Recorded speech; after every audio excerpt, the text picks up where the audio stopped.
Kaixo, egun on guztioi. Aste naiz ez, presaudeteia.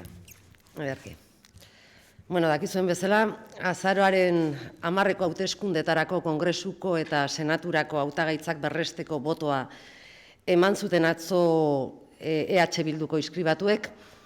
Mahai politikoaren proposamen bat izan zen, berreste hori, oinarriak berretxe egin ditu, eta orduan, apirileko hauteskundeetan hautagai izan ginenok, berriro errepikatzen dugu, eta azaroaren 10 hauteskundeetan aurpegi berdinak egongo gara.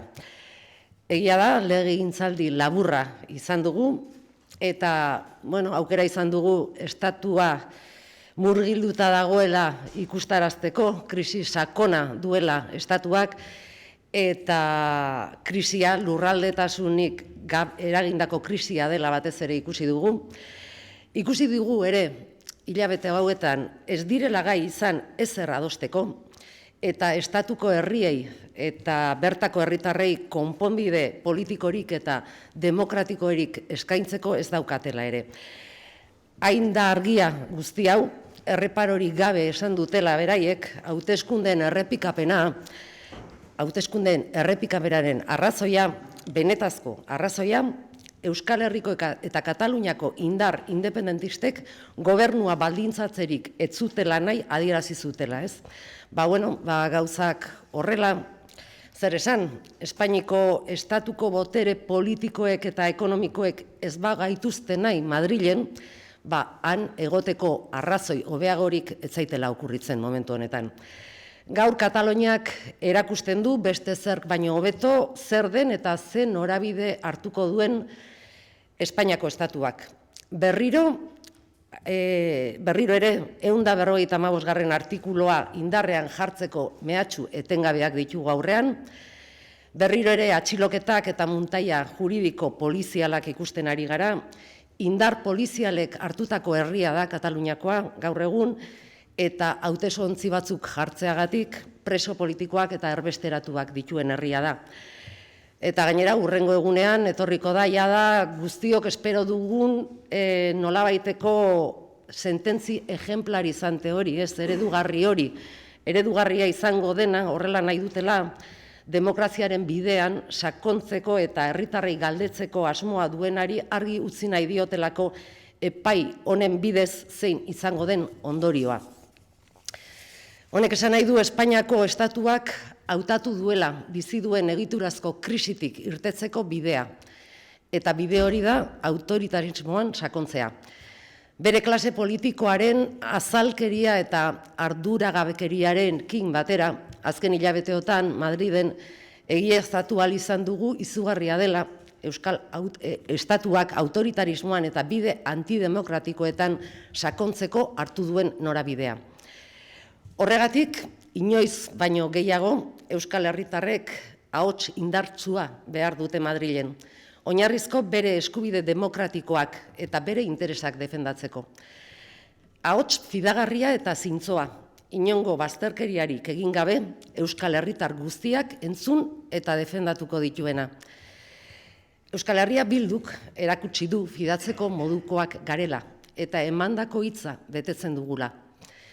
Gure jardun politikoaren ardatza Euskal Herritarren eskubide politikoak, sozialak eta ekonomikoak defendatzea eta aldarrikatzea dela frogatu dugu.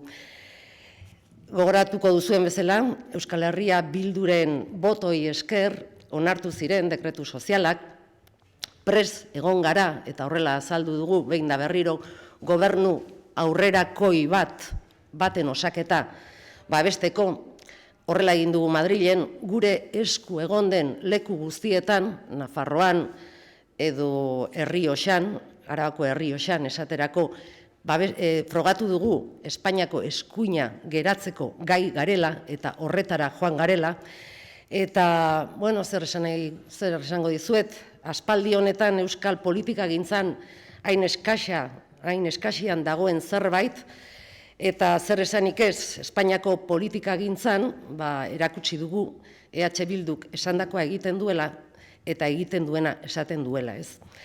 Laburbilduz, Espainiako estatuak hartzen duen norantza autoritario eta antidemokratikoa geratzeko gai izango den ahots indartsua behar dute Euskal Herritarrek Madrilen. Euskal Herritar guztien eskubideak eta interesak defendatuko dituena eta modu zintzoan jokatuko duena. Eta ahots hori Euskal Herria Bildurena da. Gaztelerara pasatzen naiz orain. Bueno, como ya sabéis, durante el día de ayer las personas inscritas en Euskal Herria Bildu votaron para refrendar las candidaturas para las elecciones del 10 de noviembre al Congreso y al Senado. Fue a propuesta de la Mesa Política de Euskal Herria Bildu y después del refrendo de las bases, las candidaturas eran las mismas, los mismos y las mismas que concurrimos a las elecciones de abril. Estaremos otra vez en las elecciones del 10 de noviembre.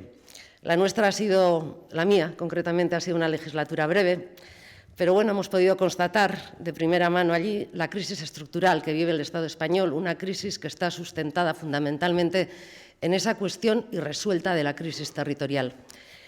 Se ha demostrado que el Estado y sus gobernantes no son capaces de acordar nada ni de ofertar ninguna solución política y democrática a los pueblos del Estado y a sus gentes, que no son capaces de entender los principios democráticos, hasta el punto de que no han tenido reparo alguno en explicitar con toda claridad y con todas las palabras que una de las principales razones para la repetición de las elecciones es que no quieren un gobierno que dependa de las fuerzas independentistas vascas y catalanas.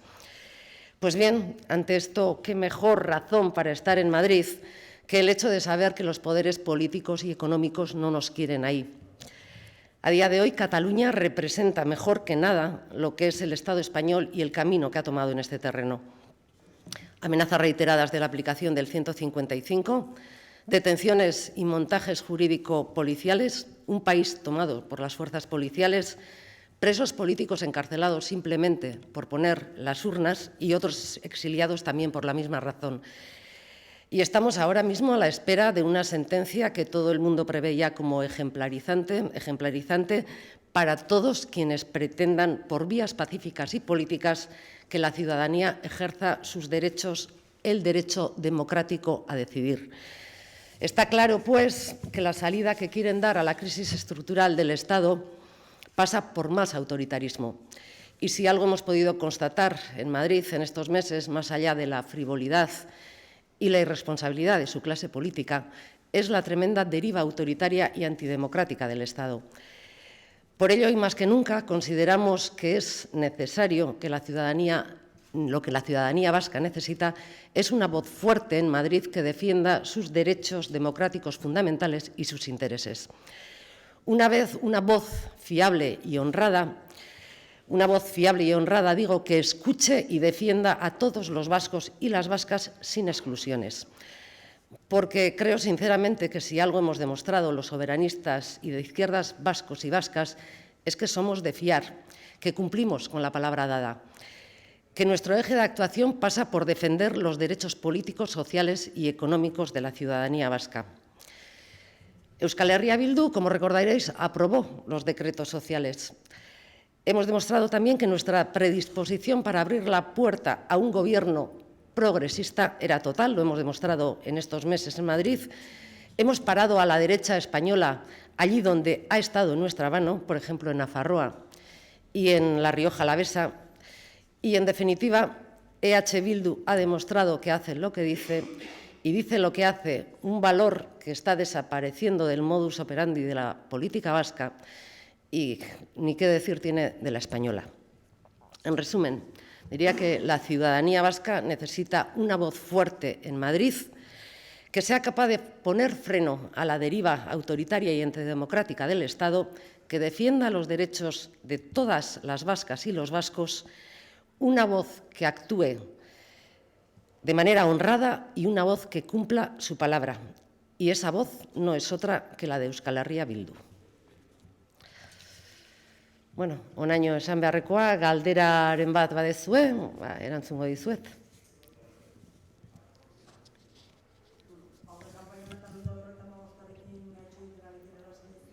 Bai.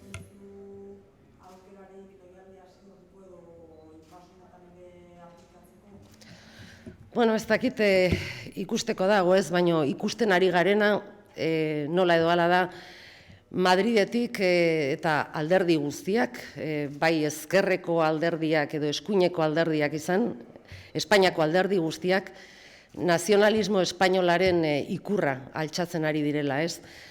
Hori da, orain daukaten gakoa, hori da ikusten ari dana, ikusten ari gara aurkezten ari diren esloganak eta mezu elektoraletan. Espainia, Espainia eta Espainiarekin datoz, eta guk esaten duguna da, horrelako proiektu politiko baten aurrean, guri Euskal Herriari ezer eskaintzen ez dion proiektu politiko horren aurrean, gero eta beharrezkoa dela ezkerreko soberanisten ahotsa altxatzea, ez? Eta gero eta handiagoa izatea eta indartsuagoa izatea.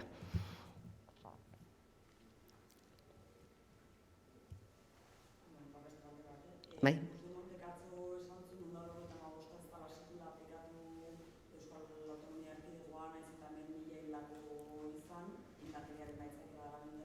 Bai.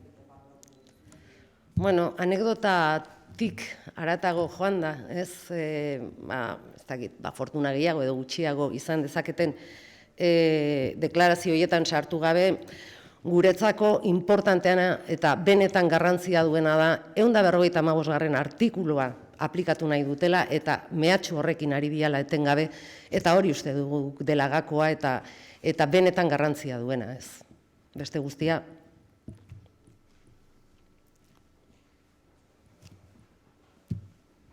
Besterik? Eskerrik asko, tortzegatik.